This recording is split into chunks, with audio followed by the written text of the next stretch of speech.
Hello दोस्तों, आज हम बात करेंगे द्वापर युग के बारे में।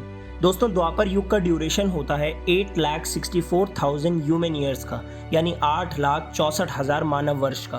दोस्तों, द्वापर युग में जो हर इंसान की एवरेज एज यानी कि औसतन आयु होती है वो होती है 500 से 1000 वर्ष के बीच में। दोस्तों, वेदों के अनुसार धर्म के 4 एलिमेंट्स होते हैं: मेडिटेशन, क्लीनलीनेस, मर्सी और ट्रुथ। और अधर्म के भी 4 एलिमेंट्स होते हैं: लस्ट, एंगर, प्राइड और ग्रीड।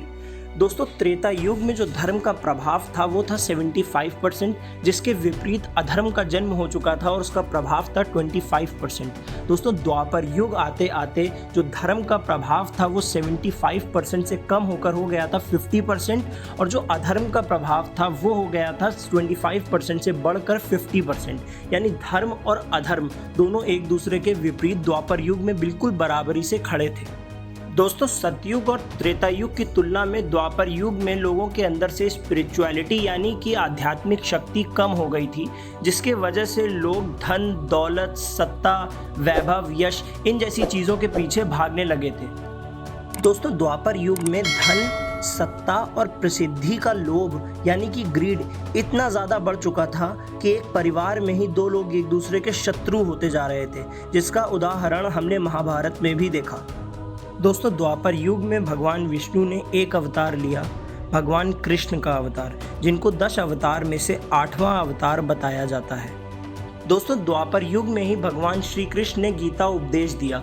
दोस्तों, श्रीमद् भगवत गीता की सबसे खास बात यह है कि वैदिक कल्चर में जितने भी ग्रंथ पाए गए हैं, चाहे वो पुराण हो या फिर वेद, सबकी रचना किसी मनुष्य या फिर देव पुत्र ने की, लेकिन गीता ही एक ऐसा ग्रंथ है जिसकी रचना स्वयं भगवान ने की, जिसमें भगवान स्वयं बन के बात कर रहे हैं और लोगों को उपदेश दे रहे हैं। दोस्तों, द्वापर युग में ही पहली बार वेदों और वर्णों का डिवीज़न किया गया था।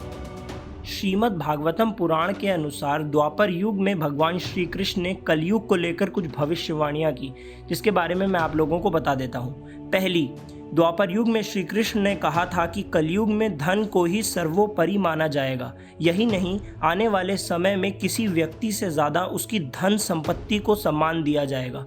दूसरी भविष्यवाणी, आने वाले समय में जो व्यक्ति सफ़ेद रंग का धागा पहन लेगा उसे ही लोग सन्यासी मान लेंगे। इतना ही नहीं, जो व्यक्ति बहुत चालाक और स्वार्थी होगा वो इस युग में बहुत विद्वान माना जाएगा। तीसरी भविष्यवाणी, भगवान कृष्ण ने गीता में लिखा था कि कलयुग एकमात्र ऐसा युग होगा जहां अधिकांश मनुष्यों की उम्र 50 साल की होकर रह जाएगी। इससे ज़्यादा वही जीवित रह पाएगा जो अच्छे और पुण्य कर्म करेगा। चौथी भविष्यवाणी, ये पृथ्वी भ्रष्ट और पापी लोगों से भर जाएगी। सत्ता हासिल करने के लिए लोग एक दूसरे को मारेंगे और व्यापार में सफलता भी छल के बल पर ही हासिल की जाएगी। दोस्तों, अगर आपको ये वीडियो पसंद आई तो लाइक करें, शेयर करें और सब्सक्राइब करना ना भूलें।